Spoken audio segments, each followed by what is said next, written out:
Olá, eu sou Jailma Barbosa. Irei narrar para você o livro O Príncipe, de Nicolau Maquiavel. Edição Vozes de Bolso. Maquiavel ao magnífico Lourenço de Médici. Aqueles que desejam merecer a gratidão de um príncipe costumam ir ao seu encontro com o que tem de mais precioso ou com o que cause mais deleite a ele. Por isso, os vemos muitas vezes presenteando cavalos, armas, tecidos de ouro, pedras preciosas e ornamentos similares, dignos da grandeza daquele. Desejando eu, portanto, apresentar-me à vossa magnificência com o testemunho de minha serventia, não encontrei, entre os meus pertences, algo que considere mais importante ou que estime mais quanto o conhecimento das ações dos grandes homens, adquirido por mim como uma longa experiência das coisas modernas e uma contínua lição das antigas, coisas as quais, tendo sido com grande cuidado longamente pensadas e examinadas, e agora, a um pequeno volume reduzidas, mando a vossa magnificência. E ainda que eu julgue esta obra indigna da presença de vossa magnificência, também confio muito que, pela sua humanidade, deva ser aceita, considerando que eu não poderia oferecer-lhe maior presente que lhe dar o poder de entender em brevíssimo tempo tudo aquilo que eu, em tantos anos e com tantos apertos e perigos, enfim conheci e entendi. Obra a qual eu não enfeitei, nem a enchi de sentenças imprecisas, ou de palavras pomposas e magníficas, ou de qualquer outro artifício ou ornamento desnecessário, com os quais muitos costumam descrever e ornar as suas coisas, porque eu quis, ou que nenhuma coisa a honre, ou que somente a variedade da matéria e a gravidade do tema a façam merecedora de gratidão. Não quero que seja considerada presunção se um homem de baixa e ínfima condição ousa regular e discorrer sobre o governo dos príncipes, porque, assim como aqueles que desenham as paisagens põem-se baixo, no plano, para considerar a natureza dos montes e dos lugares altos, e para considerar aquelas de baixo, põe-se alto sobre os montes, similarmente. Para conhecer bem a natureza do povo, é preciso ser príncipe, e para conhecer bem aquela do príncipe, é preciso ser povo. Aceite, portanto, vossa magnificência, este pequeno presente, com o mesmo ânimo que eu o mando, no qual, se for diligentemente considerado e lido, conhecereis o meu desejo extremo de que alcanceis aquela grandeza que a fortuna e vossas outras qualidades vos prometem. E, se vossa magnificência, do ápice de sua alteza, uma hora dessas, voltar os olhos a esses lugares baixos, saberá que eu suportei injustamente uma grande e contínua malignidade da fortuna. Capítulo 1. Quantos são os gêneros de principados e de que modo são conquistados? Todos os domínios que existiram e que imperaram sobre os homens são estados, e são ou repúblicas ou principados.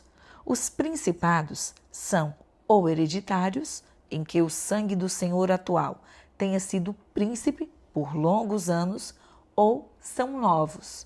Os novos ou são totalmente novos, como foi Milão, à época de Francesco Sforza, ou são como os membros anexados ao estado hereditário do príncipe que os ocupa, como é o reino de Nápoles ao rei de Espanha. Os domínios assim ocupados são ou acostumados a viver sob um príncipe ou acostumados a ser livres e ocupados ou com as armas dos outros ou com as próprias, ou por meio da fortuna ou por meio da virtude. Capítulo 2 dos Principados Hereditários. Não raciocinarei aqui sobre as repúblicas, porque em outra obra o fiz longamente. Voltar-me-ei somente ao principado e, observando a ordem exposta acima, debaterei como esses tipos de principados podem ser ocupados e mantidos. Digo, portanto, que nos estados hereditários e acostumados ao sangue de seu príncipe são menores as dificuldades para mantê-los do que os novos, porque basta somente não desprezar a ordem de seus antecessores e depois contemporizar com os acidentes, de modo que, se tal príncipe é medianamente capaz, sempre se manterá em seu estado, a menos que uma extraordinária e excessiva força o prive de seu estado, e privado que seja, assim que algo de sinistro ocorra com o ocupador, reconquista-o. Nós temos na Itália como exemplo o Duque de Ferrara, o qual resistiu às investidas dos venezianos em 1484 e às do Papa Júlio em 1510, por nenhuma outra razão senão por ser antigo naquele domínio. Porque o príncipe natural tem menores motivos e menor necessidade de ofender, donde resulta que seja mais amado e, se vícios extraordinários não o fazem odiado, é razoável que naturalmente seja benquisto entre os seus. E na antiguidade e continuação do domínio são apagadas a memória e as causas das inovações, porque uma mudança sempre deixa a base para a edificação de outra. Capítulo 3 dos Principados Mistos. Mas no Principado Novo está a dificuldade. E, primeiramente, se não é totalmente novo, mas anexa um novo membro ao tronco hereditário, de modo que se pode chamar tudo junto quase misto, as suas variações nascem, primeiramente, de uma dificuldade natural, comum a todos os principados novos, de que os homens mudam voluntariamente de senhor, acreditando melhorarem. E essa crença os faz pegarem armas contra aquele no que se enganam, porque veem depois, por experiência, que pioraram. O que acarreta uma outra necessidade natural e ordinária. Sempre é necessário oferecer àqueles dos quais te tornas príncipe novo e com gente armada e com infinitas outras injúrias que acompanham a nova ocupação, de modo que tu tens como inimigos todos aqueles que ofendeste ao ocupar aquele principado, e não podes manter como amigos aqueles que te abriram a porta, por não os poder satisfazer da forma que pressupuseram, e por não poderes tu usar contra eles medidas fortes, pois a eles estás obrigado. Porque sempre, ainda que alguém seja fortíssimo em exércitos, é preciso o favor dos provinciais para entrar em uma província. Por esses motivos, Luís XII, rei da França, ocupou subitamente o Principado de Milão e súbito o perdeu. E bastou para retomá-lo na primeira vez a própria força de Ludovico, porque aqueles populares que lhe haviam aberto a porta, encontrando-se enganados em sua opinião e quando aos futuros benefícios que haviam pressuposto, não puderam suportar, é bem verdade que, ocupando-se pela segunda vez as províncias rebeladas, estas são perdidas com mais dificuldade, porque o Senhor antecipa-se à ocasião de rebelião, pois é menos respeitoso na punição dos delinquentes e na elucidação dos suspeitos, prevenindo-se nas partes mais débeis. De modo que, se para fazer com que a França perdesse Milão bastasse na primeira vez que um duque Ludovico rumorejasse nas fronteiras do Principado, na segunda vez foi necessário que tivesse contra si todo o mundo e que seus exércitos fossem arruinados ou expulsos da Itália, o que nasceu das causas supracitadas. Apesar de tudo, especialmente a segunda vez, a verdade é que Milão foi-lhe tomado em definitivo. As causas gerais da primeira ocupação e reconquista já foram expostas. Resta ainda discorrer sobre a segunda, e ver que remédios haveria e quais adotaria alguém que estivesse nas mesmas circunstâncias, para melhor poder manter-se no domínio ocupado, o que não fez a França. Digo, portanto, que esses estados, os quais se formam anexando-se a um estado antigo, o território ocupado, ou são da mesma província e mesma língua, ou não são. Se são da mesma província e têm a mesma língua, então grande é a facilidade para mantê-los, sobretudo quando não estão acostumados a viver livres. E, para mantê-los seguramente, basta apagar a linhagem do príncipe que dominava, porque nas outras coisas, mantendo-se-lhes as velhas condições e não lhes impondo disformidade de costumes, os homens viverão quietamente, como ocorreu na Borgonha, Bretanha, Gasconha e Normandia, que há tanto tempo estão anexadas à França, e ainda que haja qualquer disformidade de língua, os costumes similares permitem o fácil convívio entre eles. Quem os ocupa, querendo mantê-los, deve tomar duas providências: que o sangue do príncipe antigo se extinga, a outra, não alterar nem sua lei nem seus impostos. Agindo assim, forma em brevíssimo tempo um único corpo com seu principado antigo. Porém, quando se ocupa estados em uma província disforme de língua, de costumes e de valores, aparecem as dificuldades. E aqui é preciso ter grande sorte e grande capacidade para mantê-la. Um dos melhores e mais eficazes remédios nesse sentido é que o ocupador vá habitá-la pessoalmente. Isso tornará mais segura e mais duradoura aquela possessão, como fez o turco na Grécia, o qual, com todas as outras providências tomadas por ele para manter aquele estado, se não tivesse ido habitá-lo pessoalmente, não manteria, porque estando presente, caso venham a nascer as desordens, imediatamente podem ser remediadas. Não estando, são percebidas quando estão demasiadamente grandes, não havendo aí mais tratamento para elas. Além disso, a província não será expolida pelos seus oficiais, pois, estando o príncipe próximo, os súditos têm a quem recorrer, e com isso ficam satisfeitos, donde têm mais motivos para amá-lo, querendo ser bons e querendo ser contrários para temê-lo. Quem dos externos quisesse atacar esse estado não o faria com destemor. Portanto, habitando-o pessoalmente, dificilmente tu o perderás.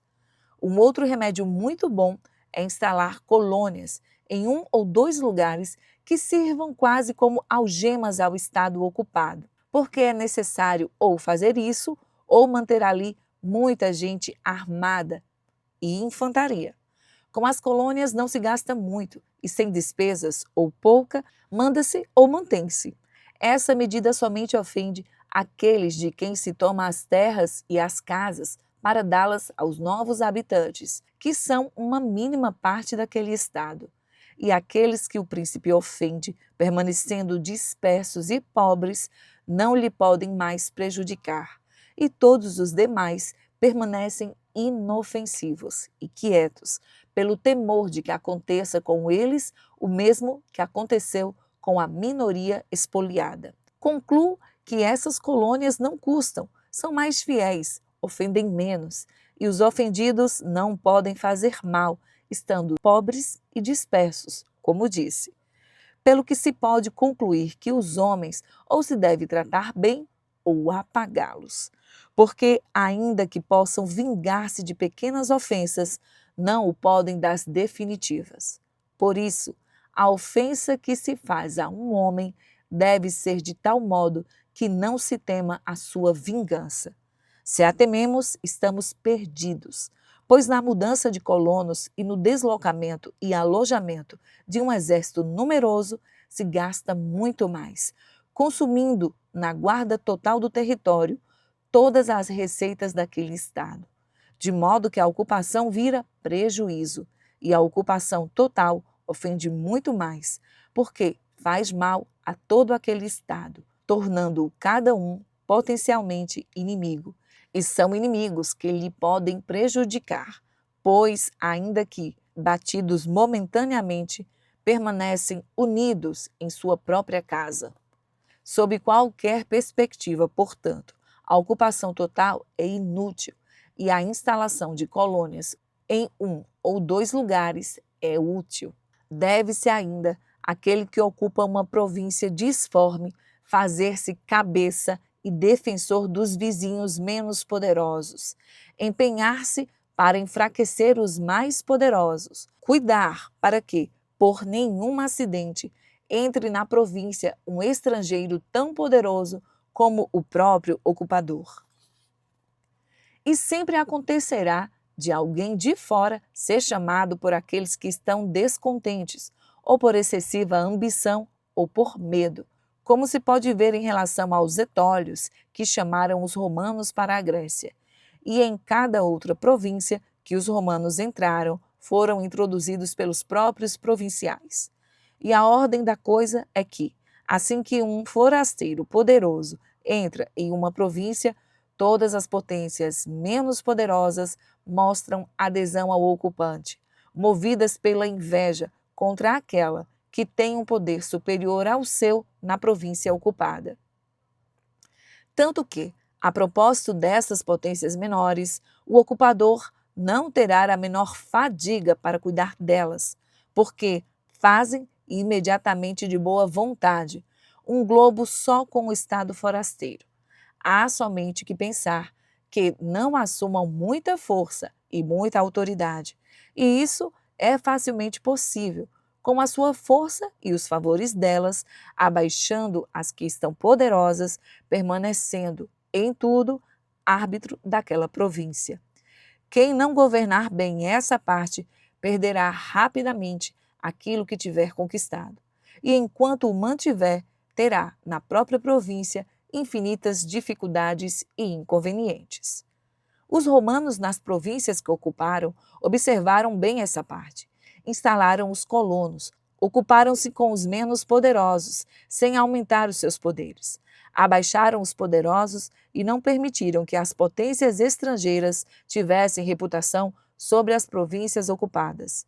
E penso que me basta somente a província da Grécia, como por exemplo, foram seus introdutores aos aqueus e os etólios. Foi derrotado o reino da Macedônia. Antíoco foi perseguido.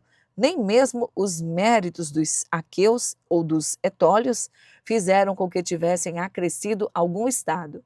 Nem a persuasão de Filipe convenceu-os a serem inimigos sem o enfraquecer. Nem o poder do Antíoco pôde fazer com que consentissem que tivesse, naquela província, algum estado. Porque os romanos fizeram, nesses casos, tudo aquilo que os príncipes sábios devem fazer, os quais não somente devem atentar para os conflitos presentes, mas também aos futuros, impedidos com toda a habilidade, já que, prevendo-se o amanhã, facilmente os conflitos podem ser remediados. Contudo, esperando que a ti apresentem, não haverá mais tempo para a cura, porque a doença tornou-se incurável. E ocorre com isso o que os médicos dizem acerca da tuberculose, que no princípio da doença é fácil de curar e difícil de reconhecer. Mas no progresso do tempo, não tendo sido no princípio conhecida e medicada, torna-se fácil de reconhecer e difícil de curar. O mesmo acontece nas coisas de estado, porque, conhecendo o amanhã, o que não é dado senão a um príncipe prudente, os males que nele nascem são curados rapidamente. Mas quando, pela ausência de conhecimento, crescem livremente até o ponto em que qualquer um os reconhece, não há mais qualquer remédio. Porém, os romanos, vendo os inconvenientes do amanhã, remediaram-se sempre no presente e não deixaram nunca que aumentasse para fugir uma guerra, porque sabiam que a guerra não se protela em vantagem própria, mas apenas em vantagem de outros. Na Grécia fizeram a guerra contra Filipe e Antíoco, para não guerrear contra eles na Itália, e poderiam, por enquanto, fugir a uma e outra, o que não quiseram, desprezando aquilo que todo mundo diz e que está na boca dos sábios de nossos tempos, que se deveria colher os benefícios do tempo. Em vez disso, acharam melhor seguir o que lhes dizia a sua virtude e prudência, porque o tempo traz consigo todas as coisas e pode tanto trazer consigo o bem como o mal, e o mal como o bem. Mas voltemos à França e examinemos se do que foi dito ela fez alguma coisa.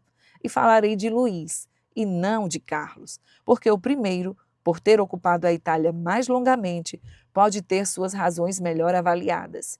E veremos como ele fez o contrário daquelas coisas que se deve fazer para manter um Estado em uma província disforme. O rei Luís foi introduzido na Itália pela ambição dos venezianos, que desejavam ganhar metade do estado da Lombardia com aquela vinda. Eu não quero provar essa decisão tomada pelo rei, porque, querendo começar a pôr um pé na Itália e não tendo amigos nessa província, ao contrário, sendo-lhe pelas ações do rei Carlos fechadas todas as portas, foi forçado a fazer aquelas amizades que se lhe ofereciam. E teria alcançado aquele objetivo se nas outras decisões não tivesse feito erro nenhum. Tendo então o rei ocupado a Lombardia, recuperou rapidamente a reputação que lhe havia tomado Carlos. Gênova cedeu. Os florentinos tornaram-se amigos. Marquesa de Mantova, duque de Ferrara, Bentivogli, senhora de Forli, senhor de Faenza, de Pesaro, de Rimini, de Camenino, de Piombino, Lucchesi, Pisani, Sanesi, todos foram ao encontro para ser seus amigos.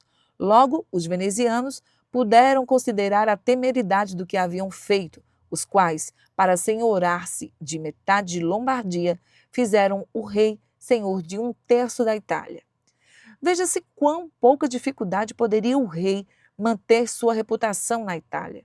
Se ele tivesse observado a regra anteriormente exposta e tivesse assegurado proteção e defendido todos aqueles seus amigos, e os quais, por serem em grande número, fracos e medrosos, seja da igreja, seja dos venezianos, estariam sempre necessitados da ajuda do rei. E por seu remédio poderia proteger-se facilmente contra os que ainda restavam grandes. Mas ele nem bem chegou a Milão, fez o contrário, dando ajuda ao Papa Alexandre para que ocupasse a Romanha. Não lhe ocorreu, com essa decisão, que enfraquecia a si mesmo, afastando os amigos e aqueles que lhe pediram proteção. E, por outro lado, engrandecendo a Igreja, somando ao seu poder espiritual, que já lhe dá tanta autoridade, imenso poder temporal. E feito um primeiro erro, foi obrigado a seguir errando. Tanto que, para colocar fim à ambição de Alexandre e impedir que se tornasse o senhor da Toscana, foi obrigado ele próprio a entrar na Itália.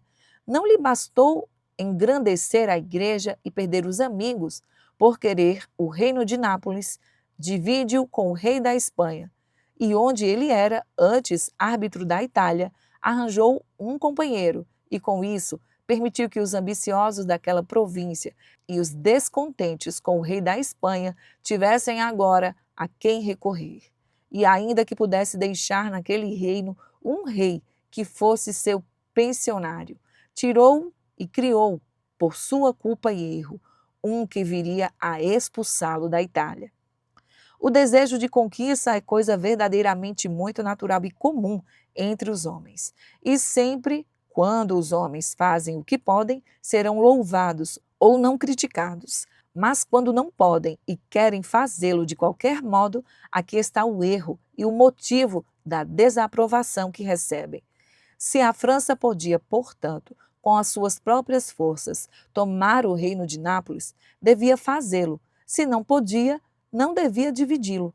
E se fez a divisão com os venezianos da Lombardia, foi porque, desse modo, pôs os pés na Itália. No entanto, essa desculpa não é válida para a divisão de Nápoles, pois aqui não havia mais aquela necessidade. O rei Luís incorreu, portanto, nestes 5 erros. Não protegeu os pequenos estados, acrescentou na Itália poder a um poderoso, trouxe para a província um estrangeiro poderosíssimo, não a habitou pessoalmente, não instalou colônias. E tais erros ainda poderiam, enquanto viveu, não prejudicá-lo em definitivo, se não tivesse cometido o sexto, tomar o estado dos venezianos. Porque, se não tivesse engrandecido a igreja, nem trazido a Espanha para a Itália, seria bem razoável e necessário abaixar os venezianos. Mas, tendo tomado equivocadamente o partido da igreja e da Espanha, não deveria agora consentir na ruína dos venezianos, porque, sendo estes poderosos, teriam impedido que os outros empreendessem na região da Lombardia, seja porque os venezianos não teriam consentido sem os atacar, seja porque os outros não quereriam tomar a Lombardia da França para entregá-la aos venezianos, e não haveria ânimo para um embate com a França e os venezianos. E se alguém dissesse, o rei Luís cedeu a Romanha e a Alexandre e o reino de Nápoles à Espanha para evitar uma guerra, repondo com as razões acima apresentadas, que não se deve nunca deixar seguir uma desordem das coisas para evitar uma guerra, porque de uma guerra não se foge, mas apenas é retardada em tua própria desvantagem. E se outros alegassem sobre a promessa que o rei havia feito ao Papa em fazer por ele aquela empresa em troca da dissolução de seu matrimônio e do chapéu de Juan, remeto a resposta ao que direi mais adiante sobre a palavra dos príncipes e como deve ser observada. O rei Luís perdeu, portanto, a Lombardia, por não ter observado algumas daquelas regras observadas por outros que ocuparam províncias e conseguiram mantê-las, o que não é nada extraordinário, mas muito frequente e previsível. E desse assunto falei em Nantes, com o cardeal de Rouen, quando o Valentino, como era chamado popularmente César Borgia, filho do Papa Alexandre, ocupava a Romanha. Dizendo-me o cardeal de Rouen que os italianos não entendiam de guerra, eu lhe respondi que os franceses não entendiam de Estado, porque se entendessem, não teriam deixado que a igreja se tornasse tão grande. E, por experiência, se viu que a grandeza na Itália da igreja e da Espanha foi causada pela França e sua ruína causada por eles. Daqui se cava uma regra geral, a qual nunca ou raramente falha. Quem é a causa de outro se tornar poderoso se arruína, porque esse poder provém ou da astúcia ou da força, e uma e outra dessas duas são suspeitas quando são a causa do poder alheio. Capítulo 4. Por que motivo o reino de Dário, ocupado por Alexandre, não se rebelou contra seus sucessores após a morte de Alexandre?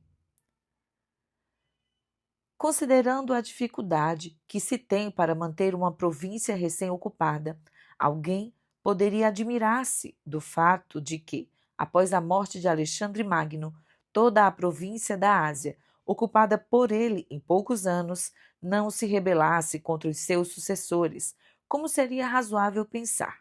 No entanto, os sucessores de Alexandre mantiveram-se no poder e não tiveram, para tanto, outra dificuldade, senão a ambição própria que havia entre eles mesmos.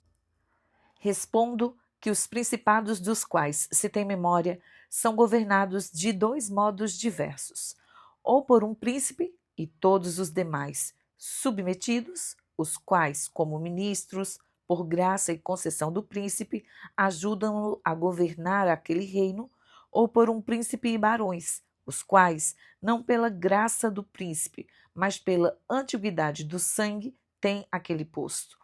Esses barões têm estados e súditos próprios, os quais reconhecem o barão como senhor e são a ele naturalmente afeiçoados. Aqueles estados que são governados por um príncipe e seus ministros têm o seu príncipe como maior autoridade, porque em todo o domínio não há ninguém que se reconheça como superior, a não ser o príncipe. E se os súditos obedecem a algum outro, o fazem como ministro e funcionário, mas não lhe devoltam qualquer afeição. Os exemplos dessas duas diversidades de governos são, nos nossos tempos, o turco e o rei da França. Toda a monarquia do turco é governada por um único senhor. Os outros são seus ministros. O seu reino está dividido em províncias, as quais manda diversos administradores e os muda e varia como bem entende. Mas o rei da França está situado em meio a uma multitude antiquada de senhores, reconhecidos por seus súditos e amados por eles. Os barões têm as suas preeminências. O rei não pode tirá-los sem perigo para si mesmo. Quem considera, portanto, sobre um e outro desses estados, encontraria dificuldade na ocupação do estado do turco, mas, vencido que seja, grande facilidade para mantê-lo. Por outro lado, encontraria sob qualquer aspecto mais facilidade para ocupar o estado da França, mas grande dificuldade para mantê-lo. As causas da dificuldade na ocupação do reino turco devem ser buscadas no fato de não se poder ser chamado de príncipe daquele reino sem destruir o príncipe natural, e nem esperar, com a rebelião de seus ministros, que a empresa do ocupante seja facilitada. O que nasce das razões acima expostas, porque, sendo-lhes todos submissos e dependentes, dificilmente serão corrompidos, e quando isso acontece, são pouco úteis, pois não têm aqueles vínculos diretos com o povo. Donde quem ataca o turco poderia ter presente que haverá de encontrar o reino totalmente unido, e que lhe convém esperar mais das suas próprias forças do que da desordem dos outros. Mas, vencido que seja e arrasado na batalha, de modo que não possa refazer os exércitos, nada restaria para colocar em dúvida a autoridade do ocupador, a não ser o sangue da família real. E, uma vez derramado, não restaria ninguém a quem temer, pois os ministros não têm crédito, como vimos, com a população. E, como o vencedor, antes da vitória, não podia esperar nenhuma facilidade deles, assim, não deve, depois da vitória, temê-los. O contrário acontece nos reinos governados como aquele da França, porque com facilidade se pode entrar, ganhando a simpatia de algum barão do reino, pois sempre se encontram descontentes e aqueles têm desejo de inovação. Estes, pelas razões já expostas, podem abrir-te o caminho para aquele estado e facilitar-te a vitória. Posteriormente, querendo mantê-lo, aparecem inúmeras dificuldades, tanto com aqueles que te ajudaram, como com aqueles que oprimiste. Nem te bastaria derramar o sangue do príncipe, porque permaneceriam os barões que se fariam cabeça de novas alterações, e não os podendo contentar nem destruir, perderias o estado na primeira ocasião propícia a eles. Ora, se considerares de que natureza era o reino de Dário, concluirás que é semelhante ao reino do turco. E ainda que a Alexandre tenha sido necessário, inicialmente, saqueá-lo e arrasá-lo na batalha, depois dessa vitória e com a morte de Dário, manteve o Estado seguro pelas razões acima expostas. E os seus sucessores, se tivessem permanecido unidos, poderiam governá-lo sem muito esforço, pois naquele reino não houve outras dificuldades, a não ser as criadas por eles próprios. Mas nos estados organizados, como o da França, é impossível manter o poder com tanta tranquilidade. As frequentes rebeliões contra os romanos na Espanha, na França e na Grécia eram devidas aos muitos principados que existiam nessas províncias, nas quais, enquanto durou a memória dos príncipes locais, os romanos sempre estiveram incertos de suas possessões. Mas, apagada essa memória, com o poder e a presença constante do império, tornaram-se seguros possuidores. E puderam também os generais romanos, combatendo depois entre si, contar com o apoio daquelas províncias, segundo a autoridade que se havia fixado em cada uma delas, e os provinciais, por ter sido o sangue de seus antigos senhores apagado, Não reconheciam senão os romanos como seus senhores. Considerando, portanto, tudo isso, ninguém deve admirar-se com a facilidade que teve Alexandre para manter o estado da Ásia e com a dificuldade que tem tido outros para manter o que foi ocupado, como Pirro e muitos. O que não nasce da muita ou pouca virtude do ocupador, mas da disformidade de ocasiões.